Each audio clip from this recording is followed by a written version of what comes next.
Welcome to the League of Legends Champion Spotlight, featuring Lulu, the Fey Sorceress. Lulu is a ranged support champion. Her suite of crowd control and buffs make her a valuable addition to any lineup. A well-played Lulu can disrupt enemy teams while empowering her own, dominating fights. Lulu's passive is Pix, Fairy Companion. Pix follows Lulu wherever she goes, and whenever Lulu lands a basic attack, Pix fires a few bolts toward Lulu's target. These bolts home in on the target and will damage the first enemy they hit. Glitter Lance fires out a line nuke from both Lulu and Pix, each damaging and slowing every enemy hit. Enemies will only take damage from one Glitter Lance, even if they are hit by both. The biggest part of Glitter Lance is its ability to slow and disrupt, so grab a point early. However, it's powerful with only 1 point, so max it only by level 13 or 18. Whimsy can be cast on allies or enemies. When you cast on an ally, the target gains bonus movement speed and ability power for a few seconds. Casting on an enemy will polymorph them, slowing and removing their ability to attack or cast spells for a short time. Between the buff and the polymorph, Whimsy is a must-have at low levels, and is worth maxing immediately by level 9. The ability Help Pix can also be cast on either allies or enemies, and sends Pix to follow that target instead of Lulu for a few seconds. When cast on an ally, Pix grants them a damage blocking shield. Additionally, Pix will now attack that ally's target with each of their basic attacks instead of Lulu's. When cast on an enemy, Pix immediately damages and reveals that target for a short time. Pix will continue to attack your targets as normal from his new location. The power of the shield and nuke, plus the utility of moving Pix around, make it require 1 point extremely early. If you want to buff up the shield and nuke, max it by level 9, but if you just want to use it for its utility, leave it until level 18. Wild Growth enlarges target allied champion, immediately knocking away nearby enemies. Additionally, your target is temporarily given bonus health and an aura that slows all nearby enemies.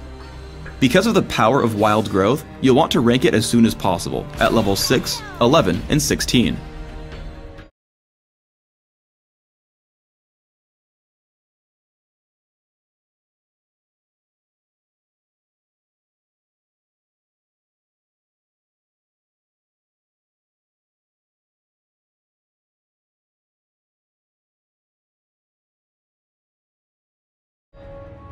Lulu is best played aggressively. From the very start of the game, I'm able to win trades against Janna and Kog'Maw by landing Glitter Lance and attacking as much as possible to maximize Pix's damage. Once you've built an advantage, camp in the brush to stop them from getting any minion kills. Coordinate with your teammate, and once they move in, push for more damage. Once again, Glitter Lance and basic attacks are enough to completely dominate the fight.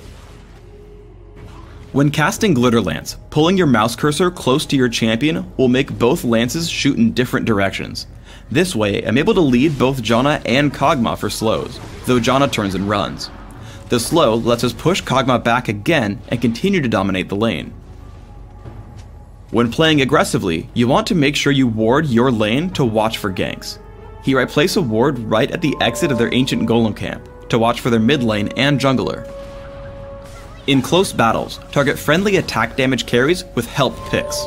This way, their attack speed will increase Pix's damage, and it allows you to run around and take your time casting your abilities. Lulu assists ganks really well once she learns Wild Growth. Here Maokai comes into gank, so I hit him with Whimsy. Once he gets into melee range, I cast Wild Growth to lock up our opponents with a knockback and slow. We fire into Janna and Kog'Maw, picking up 2 kills, while Maokai ends up tanking tons of punishment without dying, thanks to Wild Growth and Help Pix.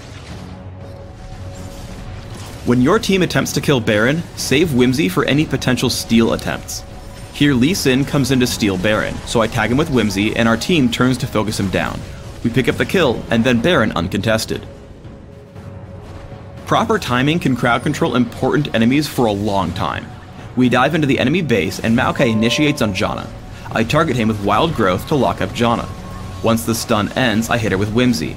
Once that ends, she finally triggers Monsoon, but it comes in so late we've already gotten her and Sho'ghath low enough to pick up 2 quick kills. Lulu is exceptional at saving champions in sticky situations. Here I Wild Growth myself to keep myself alive against Blitzcrank. I use Whimsy for movement speed to keep Blitzcrank and Garen from touching me, and we pick up the kill on Garen. Though Lulu is a support, I play her as a jungler. To gank, lead with Whimsy into help picks, and then land an easy Glitter Lance. This combo will deal significant damage and pick up kills with your team. Keep staying in front of your target and move in between attacks to keep the damage up. For runes, I want to maximize laning harassment and late game scaling. Because of this, I take attack speed marks, flat armor seals, mana regeneration per level glyphs, and gold generation quintessences. My masteries serve the same goal of early power while growing into late game. I go 0-9-21, focusing on armor and health and defense, plus mana regeneration, movement speed, gold, experience gain, and cooldown reduction in utility. For items, I want to power myself up for late game with the ability to support my whole team. To enable this, I open with a Fairy Charm plus some Sight Wards and health potions. I quickly upgrade for some extra gold generation with Philosopher's Stone and Heart of Gold, while also getting Ionian Boots of Lucidity. Your first major purchases should be Chalice of Harmony, Aegis of the Legion, and Shirelia's Reverie. Build into late game with Locket of the Iron Solari and Rabadon's Deathcap. On Dominion, you'll have similar build goals of ability power, cooldown reduction, and team support. Open with Ionian Boots of Lucidity and Cloth Armor.